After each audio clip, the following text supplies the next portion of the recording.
ವಿಜಯಪುರದ ಕೆನರಾ ಬ್ಯಾಂಕ್ ಕಳ್ಳತನ ಪ್ರಕರಣಕ್ಕೆ ಹುಬ್ಬಳ್ಳಿ ಲಿಂಕ್ ಆಗಿದ್ದು, ಕಳ್ಳತನ ಪ್ರಮುಖ ಆರೋಪಿಯನ್ನ ಹುಬ್ಬಳ್ಳಿಗೆ ಕರೆ ತಂದಿದ್ದಾರೆ ಪೊಲೀಸರು.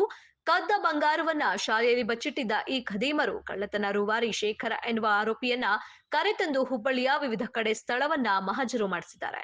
ಸ್ಥಳ ಮಹಜರು ಜೊತೆಗೆ ಚಿನ್ನ ಕರಗಿಸಲು ಬಳಸಿದ್ದ ಕೆಲವು ವಸ್ತುಗಳನ್ನ ವಶಕ್ಕೆ ಪಡೆದಂತಹ ಖಾಕಿ ಪಡೆ ಕೇಶವಾಪುರದಲ್ಲಿರುವ ಮನೆ ಹಾಗೂ ಗದಗ ರಸ್ತೆಯಲ್ಲಿನ ಸೆಂಟ್ ಆಕ್ರೋಡ್ ಶಾಲೆಯಲ್ಲಿಯೇ ಚಿನ್ನ ಕರಗಿಸಿದ್ದು ಕಳ್ಳರು ಬಾಯ್ಬಿಟ್ಟಿದ್ದಾರೆ. ಏನು, ಇದೇ ಶಾಲೆಯ ಚೇರ್ಮನ್ ಆಗಿರುವ ಕಳ್ಳತನದ ಪ್ರಮುಖ ಆರೋಪಿ ಶೇಖರ್ ಬ್ಯಾಂಕ್ ಕಳ್ಳತನ ಮಾಡಿಕೊಂಡು ಚಿನ್ನವನ್ನ ಹುಬ್ಬಳ್ಳಿಗೆ ತೆಗೆದುಕೊಂಡು ಬಂದಿದ್ದ ದರೋಡೆಕೋರರು ಸುರಕ್ಷಿತ ಸ್ಥಳವೆಂದು ಶಾಲೆಯಲ್ಲಿಯೇ ಚಿನ್ನವನ್ನ ಬಚ್ಚಿಟ್ಟಿದ್ರು.